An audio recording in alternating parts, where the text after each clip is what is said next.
Introducing the all-new BYD Sea Lion 7, the luxury electric SUV that's changing the game. Book your free test drive today at the BYD showroom in Sheffield. Dr. Steelhammer, Vladimir Klitschko, and Dr. Iron Fist, Vitaly Klitschko, Shannon the Cannon Brigg, and Butterbean, Cruiserweight King Jai Opetaia. Boxing King Media, powered by BYD. We're back for, I think it's episode 31 or maybe 32 of the Brutally Honest podcast. They're coming thick and fast, Dom. How do you think we'll get to before the traction, starts to slow down?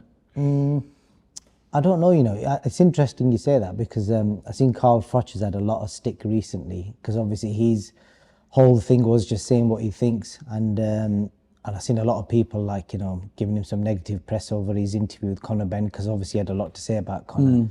And then when he interviewed him, obviously he didn't ask the questions he was saying that he wanted other people to ask. So you never know, it could happen overnight because the 1 minute he says something, like he can literally get Cancelled. Yeah. Get cancelled. I could have got cancelled overnight, really, couldn't I? Yeah, she could have done, yeah. Do you think I'd be bothered? Probably not. No, not bothered. Probably not. But yeah, that's definitely a video. I still haven't watched it back. I might pull it out. There were some gems in there somewhere, Later date, you'll look at that, it'd be like a prophecy. Yeah. And if anyone wants to know, I think we tried filming a podcast with Dom, with two guests, which were Frazer Clarke and Ben Shalom, and it probably didn't go to plan. What would you have to put across it? It's, what would be the censored. You'd have to put a thing across it, censored. Yeah, I think you never let him get a word in, so it just kind of it got a bit too it just got too much, so we had to kind of stop. But I'm going to hold on to it. You never know. We might pull it out one day, edited of course. But I see you wearing that fancy jacket again. It's a bit chilly for April, isn't it? It's to the end of April, and it's getting a bit chilly. We're lovely in Birmingham the last few days when we're down there, but it's back in Sheffield. It's a bit cloudy and it's a bit cold. It is. I'll tell you what I'm going to show you, Fez. This is going to surprise you because I was having a bit of a dig around the other day, a bit of a clear out, and I came across this. So before I knew you, there was somebody else I knew from the Ingle family well before you, a good few years. I knew your dad before I knew you. I used to chat to your dad all the time. So about 10, 11 years ago, I came into the gym. I was talking to your dad. In fact, your dad was doing the talking. I was just listening. It was one of those I could probably tell you all to get on that glove. Yeah, and guess what? Your dad gave me this glove. Yeah. He signed it. It's got your dad's signature on it. Barry, I'll let you have a look at it. Let's have a look at what we've got. How mad is that? Got Junior Whittaker. Yep. Junior Whittaker. Barry. That one there. Can't recognise that one.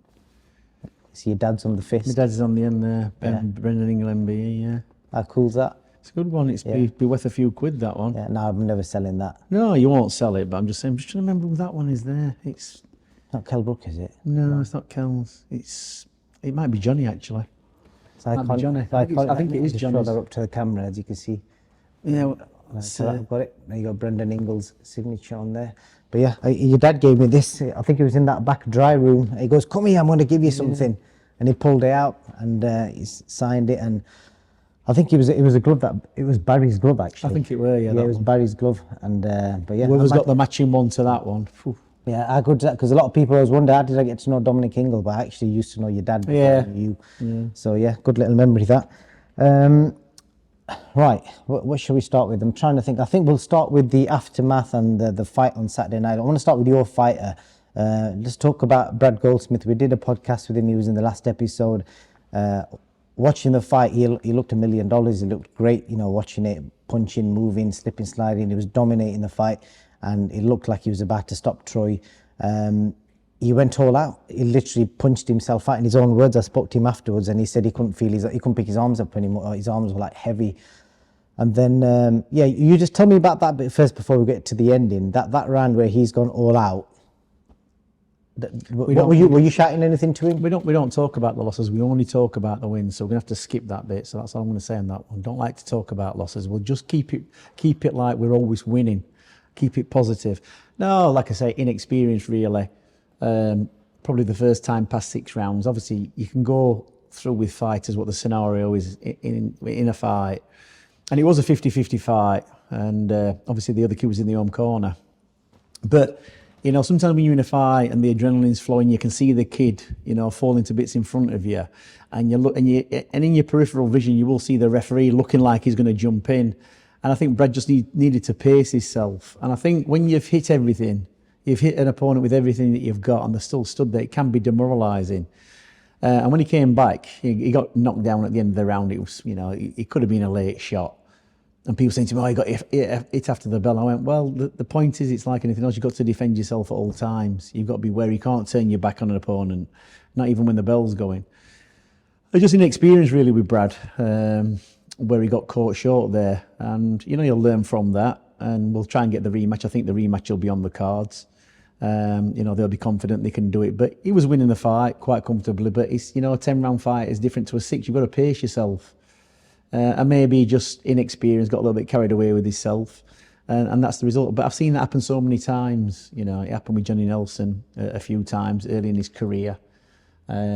But you learn from that. And if you go, another 10 fights down the line, another 20, you can still make that mistake. But it's about learning from those mistakes and eventually coming good at the end. And we always use Johnny Nelson as the typical example. If you stick with it long enough, you kind of learn every mistake you're going to make, and then you come good and you kind of dominate. Like I said, Brad's got a long way to go. He's relatively inexperienced. And like I say, he just made the wrong decision in that round. Instead of controlling it and just pacing himself, he kind of gassed himself out a little bit. Yeah, it's mad because I've never seen anything like that for a long time. And I spoke to Brad. He did say that every time he was about to stop and have a bit of a break and back off, he could see the referee behind his eyes again next to him, and he thought, right, he's going to stop him. I'll just do another flurry. But obviously, it backfired. Well, if you look at an example would be that fight with Corola's in, and the other guy when he's spitting the gum shield out, and he's losing the fight. He's down 2 or 3 times. He climbs off the floor and beats him, and that happens in boxing. You've got to pace yourself, and like I say, it's the first time you ever experience that. You either go one way or the other. And I said to him that when he came back after he'd been knocked down, I said, "Listen, you just got to get through this round. Don't exert yourself too much. Don't stand in front of me. Just move. Slow him down, because he'll have only got one more attack in him, because he's tired as well." But, Brad decided to stand in front of him and have a bit of a punch up. He's tapping his chin, saying, "Hit me on the chin." You don't need any of that kind of stuff. That's not what you do. You survive the round.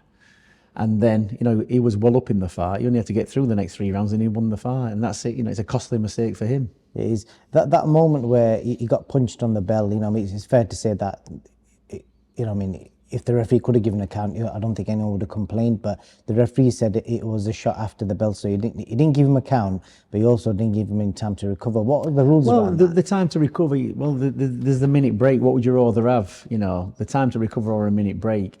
And it's like I say, it all happens in a split second. So because you could have got 5 minutes, couldn't you? Well, he could do, but whether that makes a difference or not, it's you can't read it that way, because it's the referee's judgment, and you can't turn around and say to the referee and start arguing with him in the middle of the round. No, we want 5 minutes break. Yeah. It's down to the referee's in control, regardless of what I think and what I'm shouting. He makes the decision. So if he thought there should have been a 5 minute break, then he should have done it. And whether he's wrong and didn't get it right, there's been a lot of mistakes by referees. And it's funny because he came into the change room before and doing the rules, and he said, in light of recent stuff, what's happened with people getting it after the bell, which was a bit ironic. But at the end of the day, he's in charge, and you can't start arguing mid-fight with what's going on, otherwise you're going to get yourself into trouble. Well, you went in, I've never seen this before, you went in and Brad was on his knees and you literally picked him up. Well, you can do that because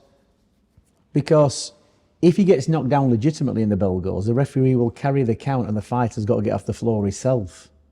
Do you understand? But the referee ruled it a no knockdown, so I can do that. Okay, that was good to see. Because I think a lot of people saw that, because the commentator was like, "What's going on here?" Yeah, well, I can do it. It's not illegal. You don't have to get yourself. I can get him back to the corner. It's like, because the bell's gone. You know what I mean? It's like if you end up in the other corner and he was a bit dazed. It's not. You don't have to. They don't have to find the way back to the corner. You can assist them back. It's only if the referee's doing a knockdown. Do you understand? That makes sense. Moving on, Frazer Clarke fought this massive African dude. Ebenezer Tete, who's been in the ring with Daniel Dubois, Dillian White. And I was looking, I think Frazer stopped him quicker than anyone. I think he did it 18 seconds quicker than Daniel Dubois. What did you make of the finish, and what's next for him? Yeah, I'm saying we obviously talked to Frazer before that fight, and you know that kid probably came to prominence a little bit by doing a decent amount of rounds with Dillian White, and you know Dillian White had been out a long time. He wasn't a very good fight for Dillian White, that. And on paper, it would look like a test for Frazer, and a decent one after, you know, getting beat in Saudi and having his cheekbone broke. So Frazer coming back and doing that. And I said, you know, prior to that fight, I said, Frazer will beat this kid easy enough. And he did. He beat him easy enough. I don't think I'd watched that kid. Obviously, I've got an interest in Frazer's career. And I looked and thought, that's a good fight, that. But Frazer will do him in, and he did. You know, and he's back in the mix. And let's see where he goes from there. Like he was talking about before that fight, when we were sat in the lobby talking about, you know, possible fights with Dillian White, Dubois, all these things. Well, let's see what happens. Joyce, even Joyce, and that would be a good fight. I mean, they were I think they were on the same team together at the same time, or they lapped over. So, you know, he's got himself the win quite quickly. He's back on track. That'll give him confidence, and let's see where he goes from here. Definitely. One thing interesting about his opponent, when he made his ring walk, he walked past me, and I've seen this as a deliberate tactic before, so I'm not taking the piss out of him. I think it was a deliberate tactic. He absolutely stunk. Like, his opponent stunk so bad I couldn't believe it. And I know that's a tactic a lot of fighters do. Yeah, maybe they do, but, you know... Even Frazer said when he was in the ring, he couldn't believe how bad he smelled. But you'd be surprised how many people, especially fighters, the personal hygiene is terrible. You know, when they're warming up, they don't have a shower coming out before they come out. But do you know what? It's like anything else. You're going to get in close, and it's probably going to be on your mind. But realistically, I've had lots of fighters under me, and they've come back and said, "Oh, he stinks," and when he's close, and his breath smells, and he's got bad BO, and it's just one of them things. Well, you know, probably that's why Frazer got him out quicker than anybody else. He probably thought, I can't hang around this smell. It is a bit dirty, isn't it? What is the worst fights? What's the worst hygiene you've dealt with then? Well, there's a few stories, but I'm not going to embarrass anybody. There's been a few people in here. In fact, I'll tell you a little story. We had some kids one time who were from Wales, and they came up, and they lived in a house where we owned, and they were turning pro, and they used to train in the morning, and then they come back and train in the afternoon, and they'd have the same stuff. And I thought, surely they're washing that. And then about 3 days into it, they're like, there's a terrible smell in the gym. And they've still got the same stuff on. What they were doing is they're going home, hanging the training gear on the radiator, just to let it dry off. But as soon as they come back down to train and start warming up again, the smell's coming off them. But yeah, my dad always made a point of lecturing the kids in the gym about personal hygiene. You know, clean your teeth, have a wash, you know, wash under your armpits, wash your hands after you go to the toilet. You'd be surprised how many people don't wash their hands. You could be in a public toilet and people don't wash their hands. You know, after they've been. So yeah, personal hygiene, it's amongst a lot of fighters, it's non-existent. Definitely, that's quite funny, that. So they didn't wash the stuff, they just dried it out on the radiator and then put it back on again. Jeez, that's horrific.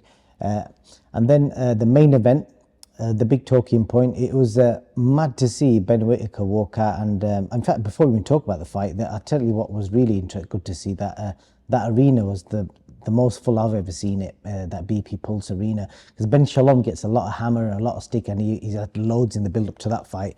But ultimately, the promoter's job is to put on a big show, isn't it? Well, yeah, obviously he's got Bradley Goldsmith sold a load of tickets.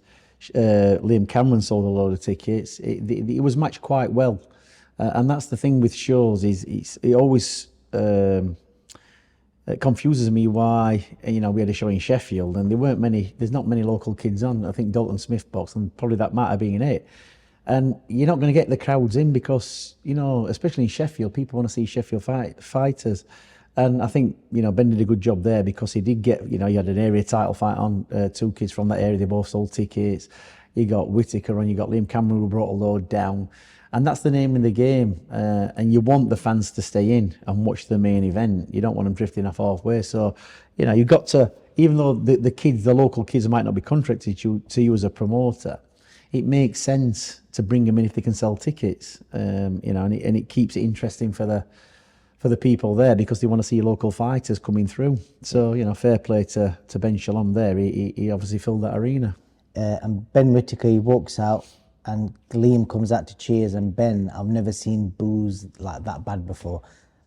Have you ever had an experience in a fight like that? You know. Can't be a nice feeling, can it? No, but the thing is, you know, some fighters thrive off that, and obviously Ben Whittaker did, and at the end they were cheering him, and you know, Liam had got a lot of fans down there, probably more than Ben Whittaker, but he will have got a lot of fans from that fight, Ben Whittaker, you know, from what he did, and you know, they might get behind him there because it was a bit of a no-nonsense fight. That 2 rounds, it was all over. He did a little bit of clowning around, but he finished Liam Cameron quite easily.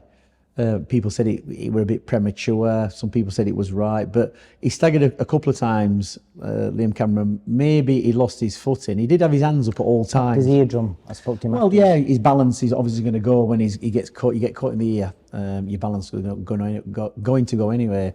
So it was probably a good thing it got stopped then, because getting through a fight with your eardrum perforated, your balance is going to be all over, and he's probably going to leave himself open to getting hit with a shot, and he's not going to be able to keep his balance. He's going to be over. So, you know, it was over pretty short.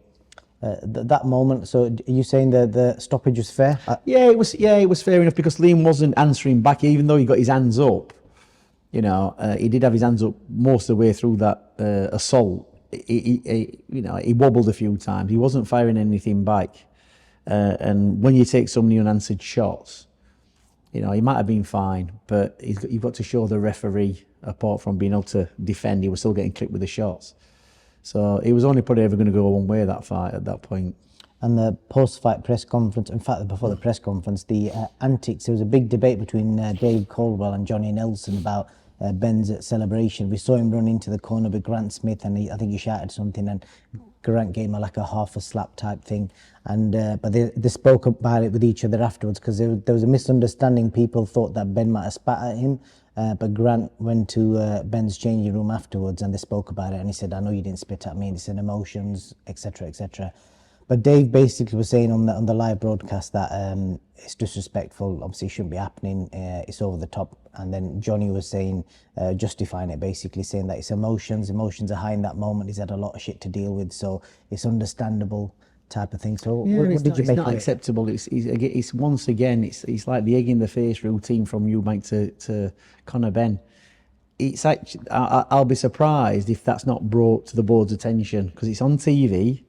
It's bringing the game into disrepute. It's not how you carry on. There's a code of conduct. It's only like football when the managers get on the sideline and they get whether the red card will get thrown off or whatever. You can't behave like that in boxing. You can't stick your head through the ropes and start having a go at the training, unless if the trainer gets on the side of the ring. If Grant Smith had got up with the side of the ring and started kicking off, and he came over, you know, there's probably a case. But you know, Ben Whittaker ran over to the corner and did that. It's not what you do, and like Johnny's wrong in that. It don't matter how much emotions riding high. He's won the fight.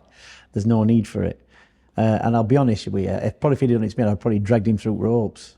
To be honest, I wouldn't have. You know what I mean? You want to do that? I'd pull him through and see where that ends up. But they're going to be in for a fine, whichever way. Ben Whittaker should be fined for doing that, and even Grant, whether it was a reaction to what he did to try and slap him. It's not what you do. You can't be doing that. So they're going to be in front of the board because it's on TV. If it happened away from the cameras and it wasn't filmed, maybe they're going to get away with it. But they're not getting away with that. They're going to be in for a fine.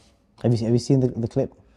I've seen the clip, but he's bringing the game into disrepute. It is. I've done far less than that and got into trouble, got fined. So let's see what happens with that. But with regards to Ben, we saw post-fight, we saw him broke down. You know, he cried in the post-fight press conference, and I suppose it kind of shows when you've had fighters before who would love to play that showman type character, and but behind the showman there's like a different person, the real personality, and you can see that come out in their moments. And I think he spoke about the fact that his brother had twins, but he couldn't enjoy being an uncle because even though he was kind of saying in the build-up he's not bothered about that. I'll be honest with you, none of that matters. Yeah. It don't matter whether his brother's having twins. It's not him. You know, Kell Brook, he had a kid one week and he boxed about 2 days later. It's like, I'm not a big fan of boxers crying. Do you understand? It's like emotion and everything else. You've seen people like Eubank Senior, break down a little bit when he's talking about the fella that he killed in the ring, when you talk about Michael Watson. That's understandable, but not because somebody's been slagging you off from your last fight. And like, it's a bit snowflake for me. It's a bit weak. You know, boxing's a tough game. Showing your emotion is giving the game away. And I don't care what anybody says, in my opinion, you don't often see it in fights, you know, after crying. Like, what's it all about? Like, so what? Like, somebody's being born, it happens every day. It's not to do with boxing. I think it was more to do with the 6-7 months of abuse, because he got some serious hammer on. But that's boxing, and it's, you know, that's what you have But to... does that not show us that as a human, it's sometimes not easy to bottle up all that stuff that people say about you? But you've got to learn that what fans say, it's not relevant to you. The fans they come to watch a sport. It's a blood sport, and you can't be affected in that way. Do you understand? You can't be affected, because it's like we always have this conversation. And it was Easter as well.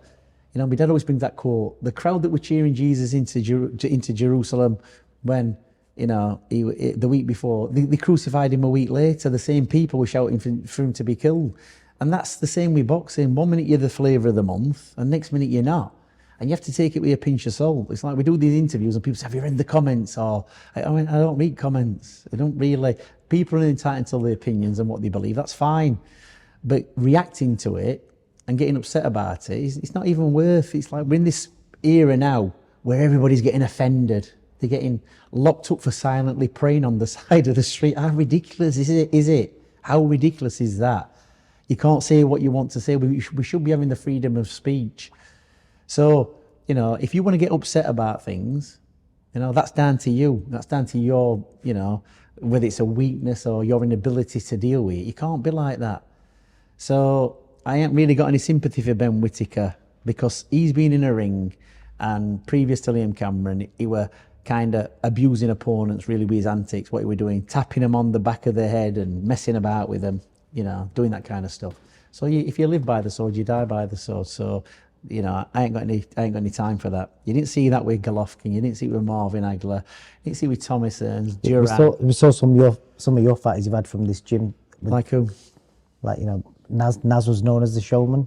Oh no, we're talking about crying and getting emotional. Right, okay, sorry. I'm not saying you. No, okay. I'm saying if you're going to be that way and be, you know, you're going to be that. Live by the sword, die by the sword. That's it. Saying Ben Whittaker afterwards, showing all this confidence and all this, you know, bravado, and then being in tears afterwards. It's like, and I'll be honest as well, boxers are a type that, you know, it's like as Mikel Brook used to have to switch himself off, get into a fight. You can't be worrying about what's happening with your family. I've had fighters. Kel was one of them. Before one of his fights, about 3 weeks before one of his fights, one of his uncles died of a heart attack, only 50 odd. Ryan Rhodes, when he was 20 odd years old, 2 or 3 weeks before a fight, his uncle committed suicide. Do you know what I mean? And they still boxed because you have to switch yourself off. So I suppose everyone's different, aren't they? I suppose everyone's got different ticking points. In my experience of fighters, yeah, everybody's different. But in the experiences where bad things have happened to fighters in this gym, like with family members or whatever, very few of them have pulled out of fights, and they've just had to keep a stone face and get on with it. That's what they've done. That's what I've seen. Do you know, I've not seen very many fighters. Oh, I can't do that. This has happened. You know, you would expect. Like something, if member of your family dying, that I can't box, but they didn't. They just got on with it, and whether that's just a boxer's, you know, psychology, I don't know. But you don't often see them, and I don't think any fighters in my gym have been crying after a fight, win or lose. But you know, that's just how it is. I suppose everyone's different, aren't they? But yeah, that's your opinion, and I'm entitled to it. You're entitled to it, like you said, freedom of speech. But it doesn't mean you're right. But that's your opinion. No, that's right.